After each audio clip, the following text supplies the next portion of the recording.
მოგესალმებით მეგობრებო, დაგიბრუნდით. ახალი სათევზაო ვიდეოთი.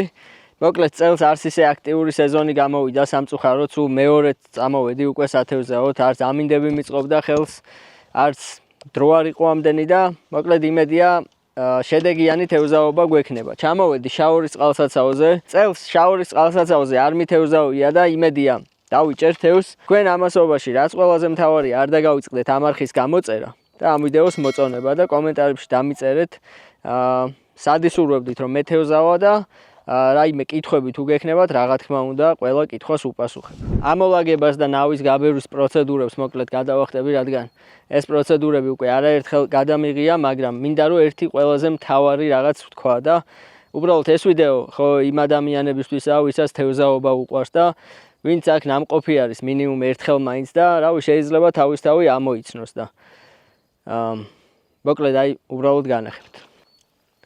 აი ამის გამკეთებელი ადამიანი თუ ამ ვიდეოს უყურებს, შენ ხარ ღორი. თლიანი სანაპირო არის უბრალოდ საღორეთ გადაქცეული. გარდა იმისა, რომ ღორი ხარ უბრალოდ აი ვინც ამას აკეთებ, აი სხვა რა სიტყვები უნდა გითხრა უბრალოდ თუ ამ ვიდეოს უყურებ და აი შენი თავი ამოიცანი რომ აქ ერთხელ მაინც აი მსგავსი ნაგავი დაგიტოვებია და დაგეზარა აქედან წაღება. აი უბრალოდ რავი საკუთარ თავში ჩაიხედე, აი შენ უბრალოდ სახლში რომ მიხვალ, ოჯახში რომ შეხვალ, აი შენ შვილს რა უნდა ასწავლო, რა უნდა უთხრა ან რავი უბრალოდ აი როგორ უნდა იცხოვრო ეგრე რა. საერთოდ არაფერზე პრეტენზია არ უნდა გქონდეს ცხოვრებაში ადამიანს, რომელსაც მსგავსი შეგნება არ გაგაჩნია, რომ ელემენტარული შენი ნაგავი წაიღო და სანაგვეში ჩააგდო რა. რავი, აი გინებასაც რო აზრი არ აქვს, ეგ შემთხვევა არის რა. დავცურავთ, აი ესეთი ფსკერი არის. განსაკუთრებული ესეთი ხელჩასაჭიდი არაფერი არ არის სამწუხაროდ. აი ესეთი მოსწორებული ადგილები არის ყველგან. ესეთი წყნარი არის დღეს შაორი. ნაპირიდან დაახლოებით 150 მეტრზე ვართ ახლა გამოსულები, აი ახეთ არის ჩვენი პირველი წერტილი, რაც ვნახეთ. ჯერჯერობით სხვა წერტილებს ვერ ვნახულობთ. აქეთაც დგანან. წინაზე რო ვიყავით, აქეთ ვიდექით, მაშინ საკმაოდ კარგად დავიჭირეთ ამურები. აი ესეთი ბალახები გამოჩნდა, ეხლა რასაც ვამბობდი, აი ნაპირიდან დაახლოებით 60-70 მეტრი მინიმუმ არის სულ მსგავსი ბალახები. და აუცილებლად ამ ბალახებს უნდა გაცდეთ, თუ გინდათ რომ დიდი თევზი დაიჭიროთ. სამივე წერტილი არჩეულია მოკლედ, ყველა არის დაახლოებით 150-დან 200 მეტრამდე. სამი წერტილი არის, ერთი ეს და ორი არის იქით. ყველა არის დაახლოებით ბალახებიდან 20-30 მეტრის მოშორებით. ასე რომ ნახოთ, იმედია წერტილები სწორად შევარჩიეთ. გამოვედით ნაპირზე, მე მგონი კარგი წერტილები შევარჩიე. ეხლა გადავალთ ანკესების საწყობაზე, მონტაჟების საწყობაზე, კლასიკურად მის მონტაჟები, ყველაფერს განახებთ და მე პატარა სიურპრიზსაც გაგიზიარებთ ჩემს ახალ სპონსორზე, სათევზაო არხზე და ძალიან კარგი რაღაცეები გველოდება წინ. მონტაჟები საწყობილია. აი ესე გამოიყურება ჩემი სამივე მონტაჟი, როგორც ხედავთ. საკმაოდ დიდი მონტაჟები არის, რადგან არ მინდა რომ პატარა თევზმა შემაწუხოს. რატომ ვაკეთებ ხოლმე ამ ყველაფერს? ეხლა განახებთ თქვენც. აი წყალში როგორც ხედავთ მონტაჟი ოდნავ წამოწეული არის და ეს არის იდეალური, რომ მარტივად აიღოს თევზმა. ქარი ძლიერდება, ამიტომ ეხლა მალე შევიტან ანკესებს და მერე ჩემს ახალ რაღაცებსაც დაგათვალიერებინებთ.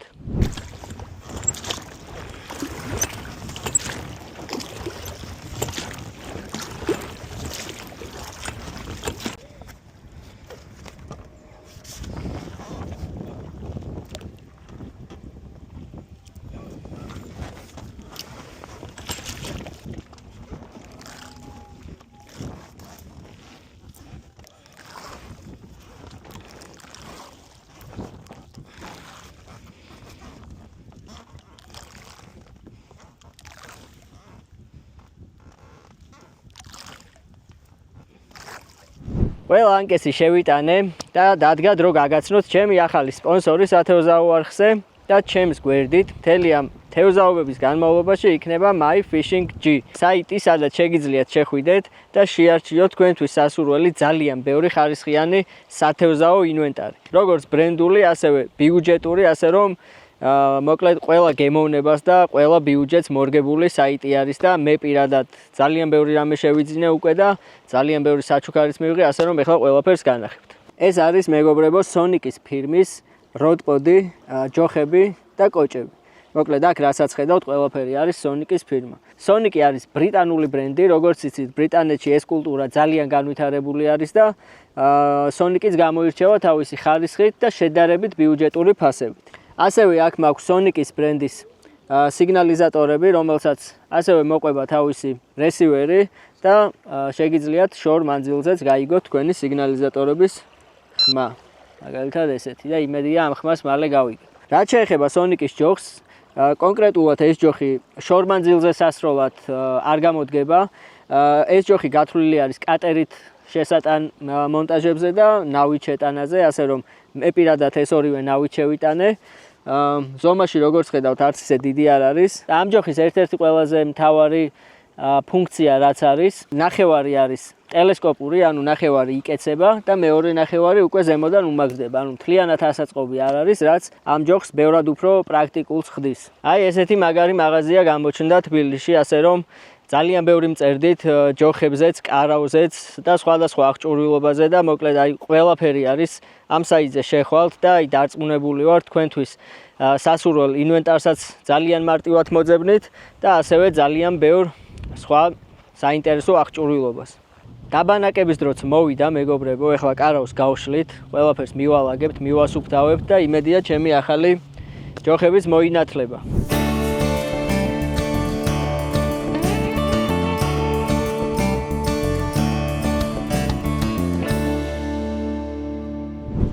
ესეც კარავი. აქედან საკმაოდ ცუდი ღრუბელი გვიახლოვდება. როგორც ნახეთ, დღეს ღამე ცოტა წვიმა არის გამოცხადებული. იმედია ძალიანაც არ იწვიმებს. ეხლა პატარა ექსპერიმენტი ჩავატაროთ, მიუხედავად იმისა, რომ Sonic-ი შედარებით ბიუჯეტური ბრენდი არის, ამ სიგნალიზატორების ფასი 2+1, ანუ პლუს რესივერი. თუ არ ვშტები, დაახლოებით 230-240 ლარი არის, ზუსტად არ ვიცი, მაინც საიტზე გადაამოწმეთ. ითვლება, რომ შედარებით ბიუჯეტურია, მაგრამ ხარისხიანი, ანუ ეს არ არის რაღაც ჩინური ნაგავი, რომელსაც ტემუდან გამოიწერთ. ეს არის ბრიტანული ბრენდი, ასე რომ ეხლა შევამოწმებ, რამდენ მეტრზე დაიჭერს ჩემი რაცია.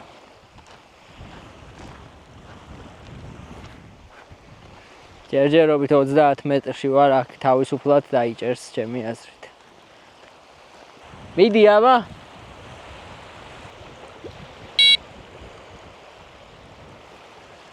დაიჭირა. ახლობით 70 მეტრში ვიქნები უკვე. სათევზაოდ რო ხარ მაქსიმუმ შენი ანკესებიდან გახვიდე 100 მეტრში, ხო? ანუ 100 მეტრზე შორს არ წახვალ. რაც არ უნდა იყოს. თავარია აი ეგრე 100-120 მეტრში დაიჭიროს.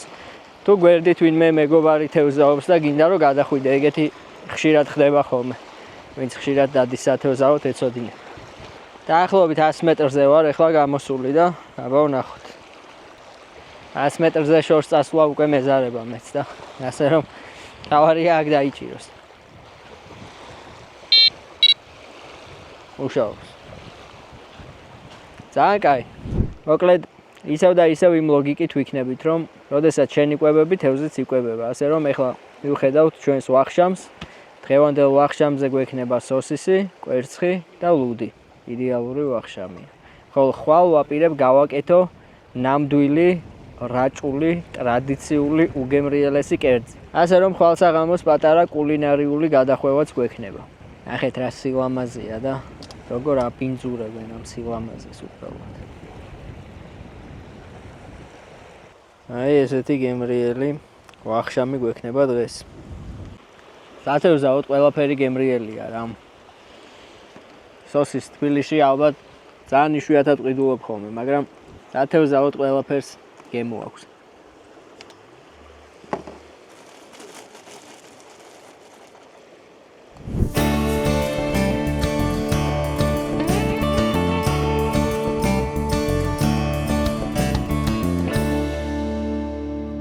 კიდევ ერთი ძალიან საჭირო ნივთი უნდა გაგაცნოთ ახლა, რაც აქამდე არ მქონდა და My Fishing G-ს დამსახურებით ჩემს აღჭურვილობას შეემატა, მოკლედ ესეთი ძალიან მაგარი რაღაც. ეს არის მატი, რომელიც გამოიყენება თევზის ჩასასმელად. როდესაც თევზს დაიჭერ და წყლიდან ამოიყვან, ძალიან ფრთხილად უნდა იყო, რომ თევზს რამე არ დაუზიანო, რადგან თუ ისევ გაშვებას აპირებ, ძალიან მარტივად შეიძლება თევზს რამე დაუზიანდეს, მაგალითად, ძირს თუ დაგივარდან, ჰაერზე გააჩერე დიდი ხანი, შეიძლება ისეთი დაზიანება მიიღოს, რომ მე წყალში ვეღარ გადარჩეს. ამიტომ ეს ნივთი არის ზუსტად მაგისთვის, რომ თევზი წყალში რაც შეიძლება მაქსიმალურად უსაფრთხოდ დააბრუნო. აი ესე იწყობა. და შიგნიდან არის ესეთი რბილი, შეგიძლია თევზი ჩააწვინო, გადაიღო ფოტოები სამახსოვროდ და მერე უკვე კლიანად შეიტან და ისევ უსაფრთხოდ დააბრუნებ წყალში. ძალიან დიდი მადლობა ესეთი მაგარი საჩუქრისთვის და იმედია ამ თევზაობაზე ეს მატიც მოინათლება. ისეთი რბილია, ამაში მეც კი ჩაუწვებოდი სიამოვნებით. ზოგადად ბავშვობიდან ვთევზაობ, ძალიან პატარა ასაკიდან მარტო დავდიოდი უკვე მდინარეზე, ვთევზაობდით ხოლმე მე და ჩემი ბიძაშვილი, მაგრამ მოკლედ რაც უფრო ესე აქტიურად დავიწყე და პროფესიონალურად მივდექი ამ საქმიანობას, დაახლოებით 10 წელი გავიდა უკვე რა და ჯერ თავიდან არაფერი არ ვქონდა საერთოდ, არანაირი აღჭურვილობა, არც კარავიც კი არ ვქონდა რა, უბრალო კარავიც არ ვქონდა და სათევზაოდ რომ დავდიოდით ხოლმე, მაშინ სამეგრელოში დავდიოდით ძალიან ხშირად. უბრალოდ ესე ბევრი თხილის ფოთლებს ვაგროვებდით ხოლმე, ტოტებს ვტეხავდით და ძირს ვაფენდით და იმაზე გვეძინა ხოლმე 3 და 4 კაცს რა. აი ესე ვთევზაობდი ხოლმე. მერე ნელ-ნელა შევიძინე უკვე ეს ყველაფერი რა, თავისით არ მოსულა. მაგრამ ეს მატი რო იქ მქონოდა, ამ მატს საწოლად გამოვიყენებდი დიდი სიამოვნებით.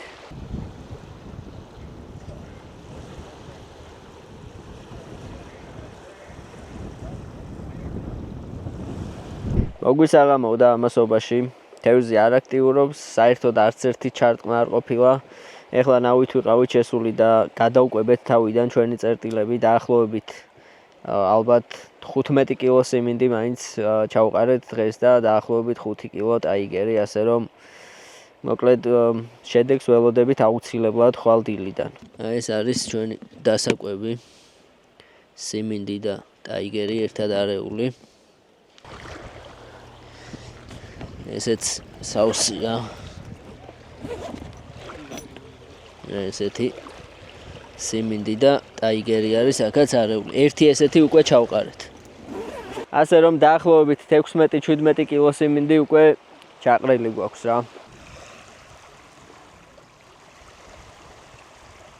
ესეც ჩვენი პირველი დღე შაორზე. აი ესე დასრულდა ოფიციალურად ჩვენი პირველი დღე. სამწუხაროდ უშედეგოდ, მაგრამ ხვალიდან იმედია შედეგიც იქნება რა.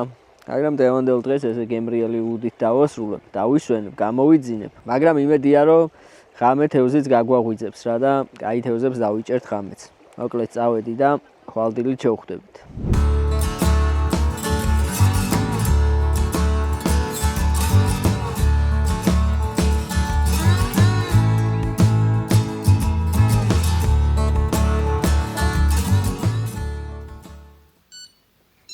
თევზი.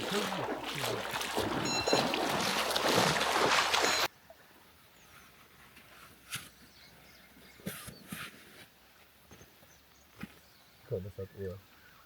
აიგი. არის. ესეც ჩვენი მეორე დღე შაორის წყალსაცავზე და აი ასე საინტერესოდ დაიწყო დღევანდელი დღე. ხელპირს ვიბანდი, როგორც ხედავდით და ამ დროს დაარტყა ანკესმა, ამოვიყვანე, მაგრამ კარჩხანა დამხვდა სამწუხაროდ რა. თან იმხელა მონტაჟი მაქვს გაკეთებული, რომ წესით კარჩხანა ამას ვერ უნდა იღებდეს, მაგრამ საკმაოდ კაი ზომის კარჩხანა იყო. წავედი ახლა თავიდან უნდა შევიტანო ეს მონტაჟი და კიდე ერთხელ უნდა გადავკვებო ყველა წერტილი. გუშინდელიდან მოყოლებული დაახლოებით 20 კილო სიმინდი უკვე ჩაყრილი არის და დარჩენილი გვაქვს კიდე დაახლოებით 25 კილო, ასე რომ დღეს ალბათ გვეყოფა.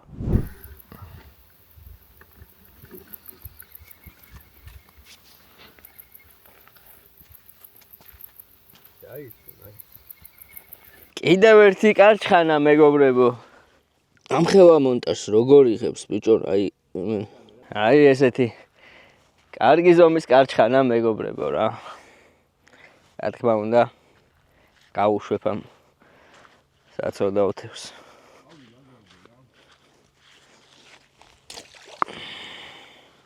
აი ესეთი კატერით შევიტან ახლა ამ მონტაჟს.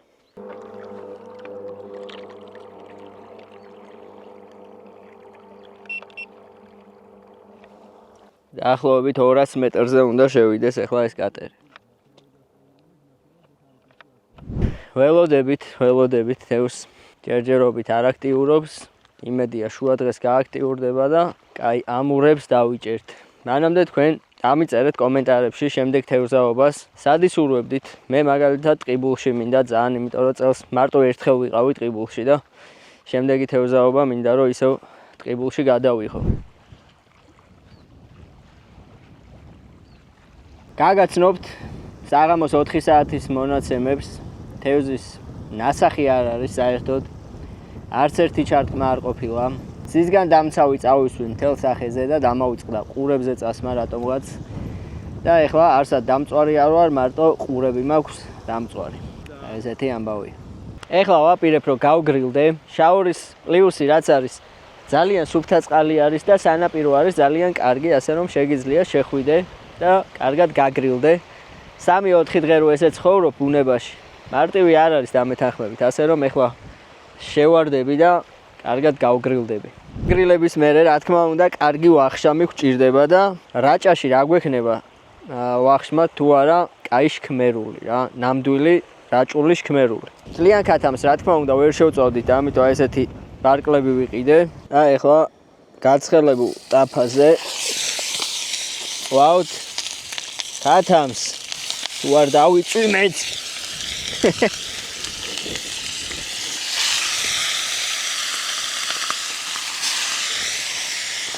ყველაზე მთავარი არის დაიმახსოვრეთ კანის მხრიდან უნდა დადოთ პირველ რიგში ქათამი, რომ კანი კარგად მოიბრაწოს, რაც ყველაზე მთავარია. ნიორის გარჩევის პროცესი არ გადავიღე, იმიტომ რომ არც თუ ისე სასიამოვნო საყურებელია. მოკლედ, მთავარი რაც არის, ნიორი პირდაპირ არ დაჭრა და არასდროს. აუცილებელი არის, რომ ჯერ უნდა დაჭყლიტოთ. რადგან ყველაზე მთავარი არის, რომ ნიორმა თავისი წვენი უნდა გამოუშვას. და მერე უკვე შეგვიძლია რაც შეიძლება წვრილად დაუჭრათ. და ერთი რჩევა მექნება, რომ ძალიან ბასრი დანა არ წაიღოთ, იმიტომ რომ ამ დანამ შარშან ერთ თევზაობაზე თითი გავიჭერი მოკლედ და დღემდე ვერ უგრძნობ ამ თითს. ასე რომ ეცადეთ რომ ცოტა ისეთი ნაკლებად ბასრი დანა ატაროთ თან. ნიორი უნდა დაუჭრათ რაც შეიძლება წვრილად.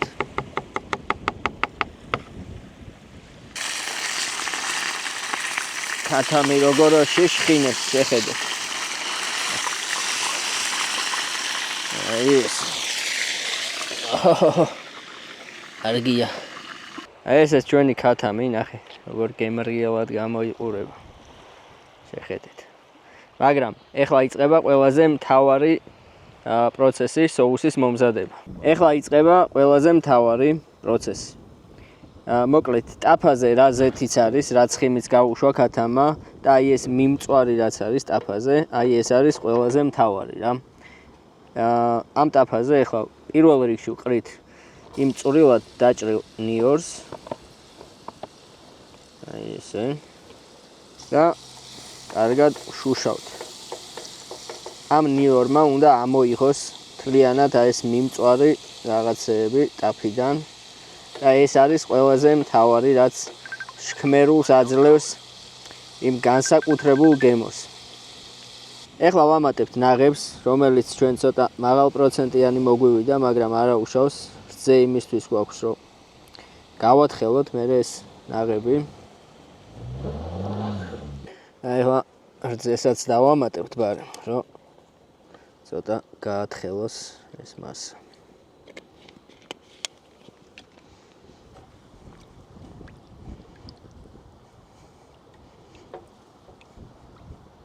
აი ესეთი მასა უნდა გამოვიდეს. ეხლა ამას წამოვადუღებთ ცოტას, ნიორის თავის არომატს გაუშვებს მარილს დავამატებთ და ეგ არის. კლასიკურ შქმერულში არანაირი სუნელი არ ემატება. ნიორი ჯობია რომ ნახევარი ტაფაზე მოშუშოთ ხოლმე და ნახევარი რძესთან ერთად დააბლენდეროთ, ბევრად უფრო არომატული იქნება, მაგრამ ნუ ბუნებაში ამის საშუალება არ გვაქვს. ამიტომ მთლიანად ესე მოგვიწია დაჭრა. Соуси ოდნავ შესქელდა, ესეთი მასა გახდა და ეხლა ამაში უნდა ჩავალაგოთ ჩვენი ქათამი.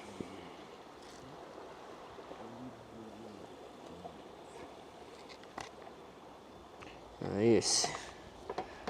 ცოტა ხანი ეხლა კარგად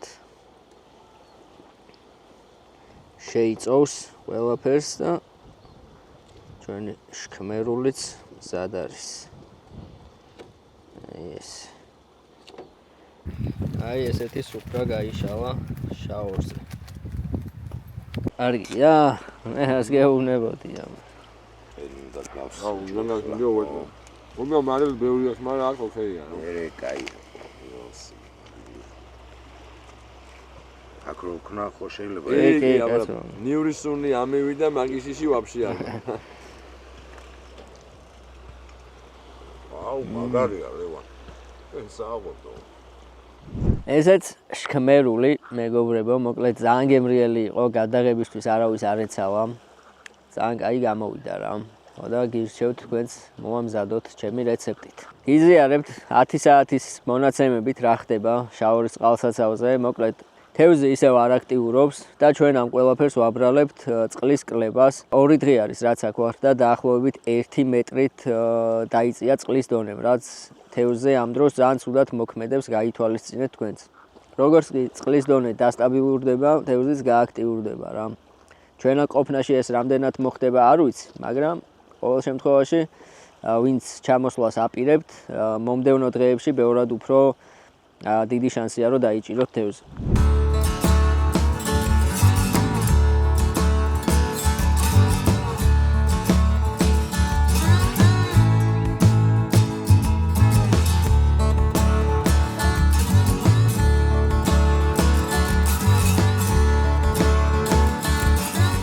იუამ შვიდობის.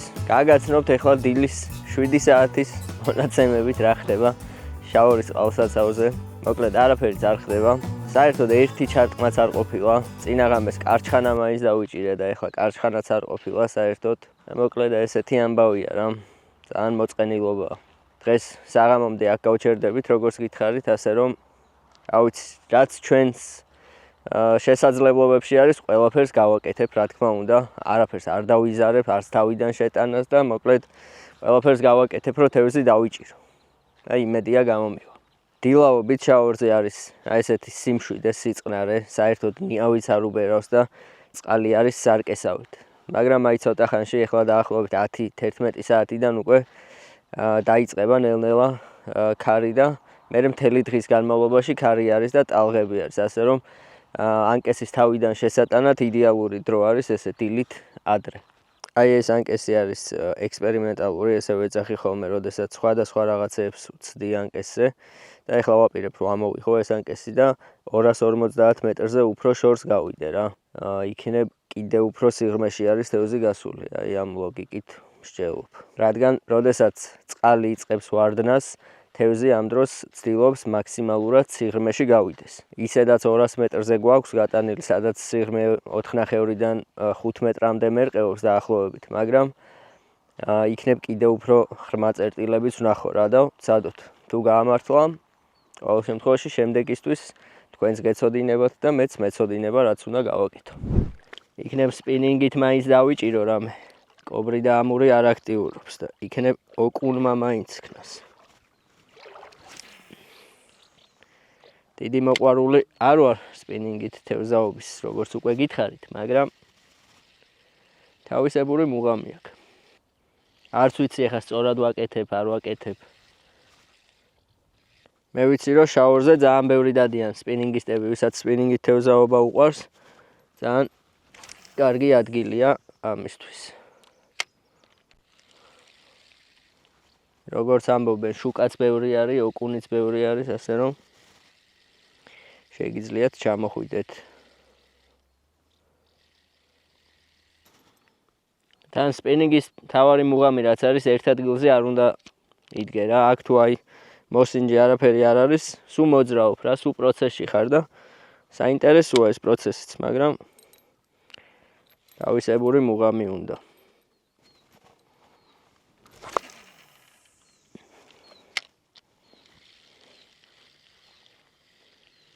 კლედ აი აქ დავასრულოთ ჩვენი დღევანდელი თევზაობა. იმედია თქვენთვისაც საინტერესო იყო მიუხედავად იმისა, რომ თევზი ვერ დავიჭირეთ. ამ ყველაფრის ალაგების პროცესებს ახლა აღარ გადავიღებ, არ გაჩვენებთ, იმიტომ რომ ჩემთვისაც არც თუ ისე სასიამოვნოა ახლა ამ ყველაფრის ალაგება. მოკლედ შევხვდებით შემდეგ სათევზაო ვიდეოში, დიდი ალბათობით ტყიბულში. აქვე მინდა დიდი მადლობა გადაუხადო მაღაზია My Fishing G's, რომელმაც ესეთი ძალიან მაგარი ინვენტარი გამომატანა. იმედია დიდი ხანი იქნება ჩვენთან ერთად და თქვენც გირჩევთ, ვისაც ხარისხიანი ინვენტარი გჭირდებათ, ვინც დამწყები ხართ, ან უკვე არც თუ ისე დამწყები ხართ და შეგიძლია თქვათ, რომ პროფესიონალები ხართ, თქვენთვისაც ძალიან ბევრი საინტერესო აღჭურვილობა შეგიძლიათ ნახოთ ამ საიტზე. მოკლედ წავედი და შევხვდებით შემდეგ სათევზაო ვიდეოში.